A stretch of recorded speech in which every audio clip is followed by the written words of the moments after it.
Let's take a look at the reasons why it is important to practice effective communication in the workplace, such as explaining staff duties accurately, providing clear information or instructions, solving problems and making decisions quickly and efficiently, developing good relationships between the employees, management and the public or clients, motivating and empowering employees, persuading client to use a service or product, persuading staff to follow an idea or action, and promoting self-expression.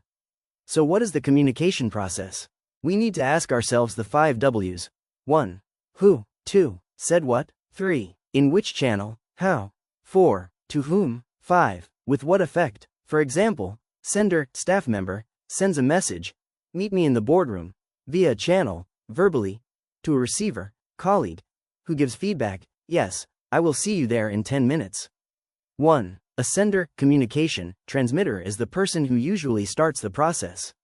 2. Encoding, which is the process whereby the sender transfers thought into a code of sounds, words, gestures and figures which the receiver will understand. 3. Message, which is the information passed on. 4. Receiver, respondent, destination, audience is the person who gets the message. 5. Decoding means the interpretation process. 6. The channel or medium is how the message is sent from sender to receiver, e.g. talking face-to-face, letters, text messages, a sound clip such as WhatsApp voice note, video call, radio, etc. 7. Feedback, reaction, response is the message the receiver sends back to the sender either verbally or non-verbally.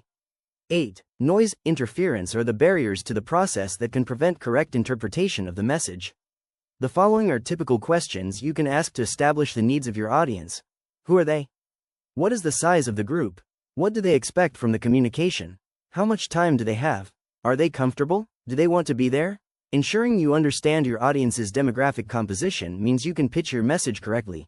For example, you would explain a concept differently to teenagers than you would to an 80-year-old.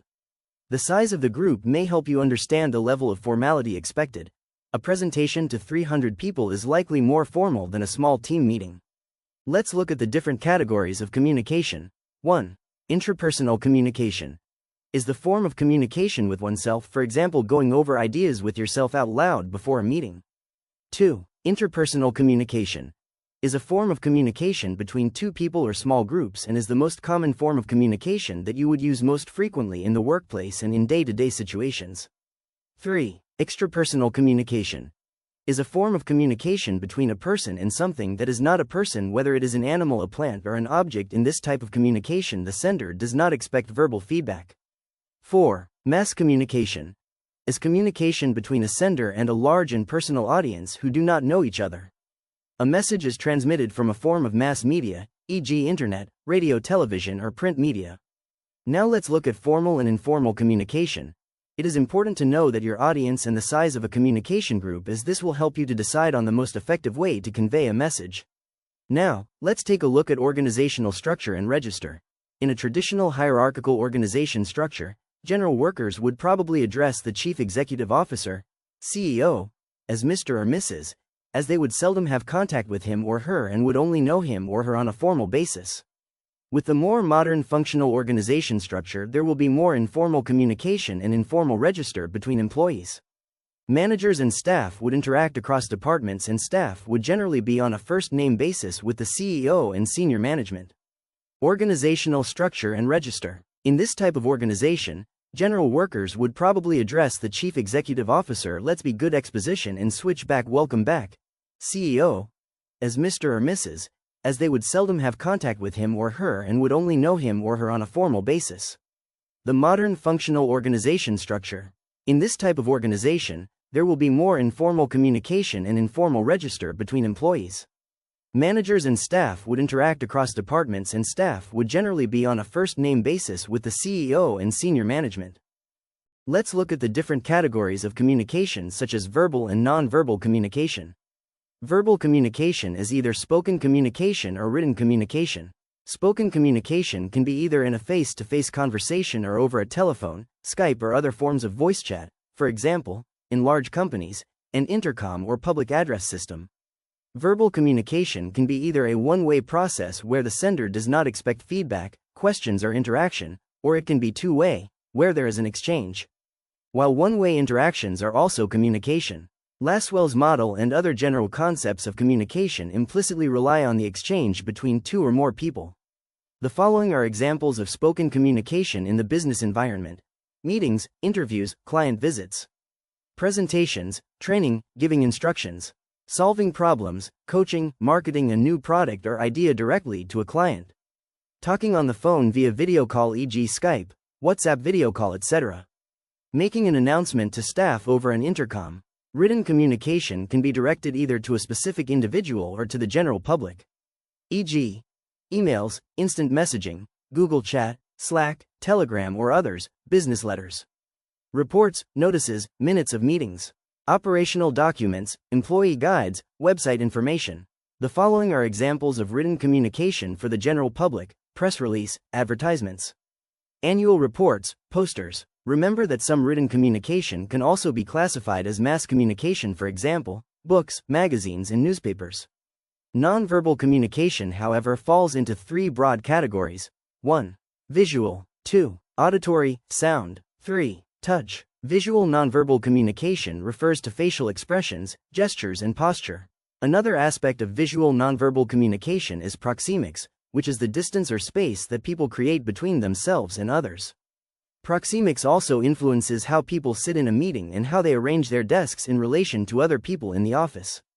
In the business environment, there may also be graphic types of nonverbal visual information, such as graphs, logos, illustrations, and charts. These can convey messages without verbal communication being necessary. Think of road signs. The stop sign tells drivers automatically that they must stop. Color and dress also communicate nonverbal messages. Bright colors are usually considered more expressive, while softer colors tend to be more calming. Companies usually take this into account when they paint their offices or design their logos. When it comes to a person's appearance, the same principles of color apply, and their choice of hairstyle, grooming, and accessories also send a message. Auditory nonverbal communication refers to the sound your voice makes, such as the pitch, how high or low your voice is, speed, the emotion in your voice, the accent. It is often possible to gain as much understanding from how a statement is said as from what the content of the statement is. Apart from these aspects, the sounds we make, like hum or also send out messages. This is known as paralinguistics. Music can also convey a message. For example, imagine you are in a presentation where the presenter chooses very large drumming music in the background. This will convey a message of calm, or will you want to get up and dance? The lack of sound or silence has a message of its own too. A well-timed pause can indicate that you're thinking or considering something, whereas a very long pause may indicate that you are passive or have forgotten something. Tactile nonverbal communication refers to how much and in what manner people touch each other. In the same way that distance between people can convey a message, so too can touch. For example, a pat on the back can indicate encouragement. Now let's take a look at listening skills. Listening consists of 5 elements. 1. Hearing, which is a passive activity that requires only partial awareness of noise with no intent to respond. 2. Filtering, which is the process of passing through a device to remove unwanted material. For example, the patient is hooked up to a dialysis machine twice a week, so we filter out the cholesterol in the blood. Filtering is the deliberate manipulation of information to make it appear more favorable to the receiver. 3. Interpreting. When you interpret something, you make sense of it. 4. Responding, which requires the listener to give feedback to the communicator. 5. Remembering. To remember means to bring to mind or to think of again. Just as the communication process is not linear, neither is listening. It is a dynamic, cyclical process. The act of hearing, filtering out the important aspects of the message and ignoring noise, and interpreting or understanding the message all happens simultaneously, and then responding and remembering it follow. It is the responsibility of the receiver to listen effectively. To be effective in interpersonal communication, one needs to develop skills that inspire trust and openness. Good listening will help to do this. The types of effective listening are as follows. Attentive listening. You look for the main purpose as quickly as possible and focus on the message. Critical listening. You continuously evaluate and analyze during the conversation. Appreciative listening. You listen, then respond. In combination, the above listening types could be called reflective listening, i.e., the listener hears the message, tries to understand from the sender's point of view, checks for understanding and interpretation, and responds appropriately. For example, Your colleague is describing to you how to send a work document to another colleague via the Slack application. You nod, lean slightly forward and say things like, "Okay, so I think I understand what you're saying.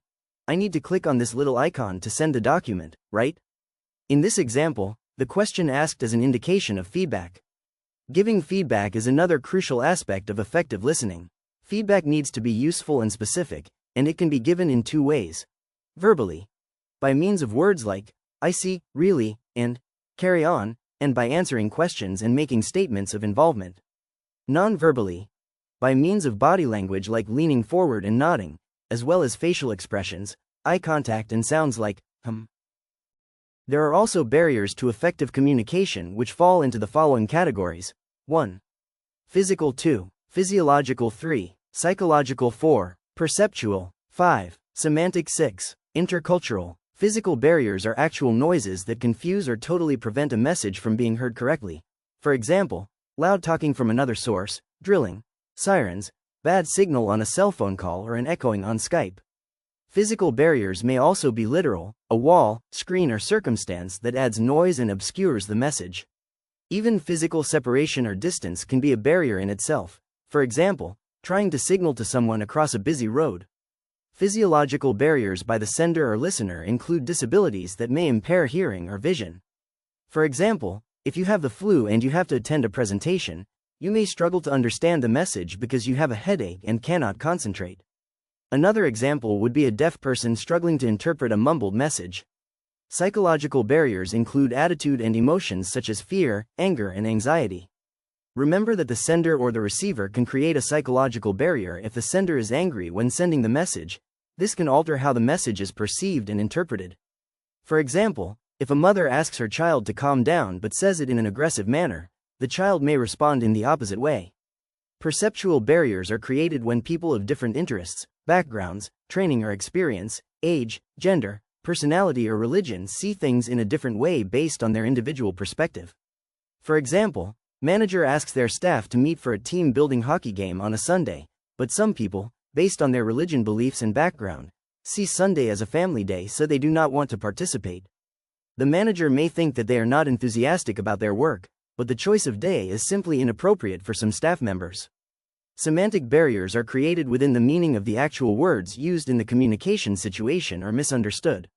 For example, slang, jargon, and accent can all be misinterpreted if you are not part of the group that uses these words in a certain way. Intercultural barriers are those barriers between people of different cultures who have different values and beliefs, and this attach different meaning to different words and actions. Think back to our discussion on nonverbal communication. One culture may think it is polite to stand close to someone to show interest in a message, while people of another culture might think standing very close to someone is very forward or pushy. Now that we know what barriers we may encounter when communicating, let's see what we can do to overcome these barriers. The typical list could look like this. Reduce physical barriers wherever possible. Create a physically comfortable environment in which people can communicate. Remove distractions. Be willing and open to communicate. Use clear and simple words in both oral and written communication. Avoid jargon and slang. Use face-to-face communication where possible. Listen carefully. Make an effort to understand the other person's point of view. Create an environment of trust. Be aware of stereotyping and how negative it can be.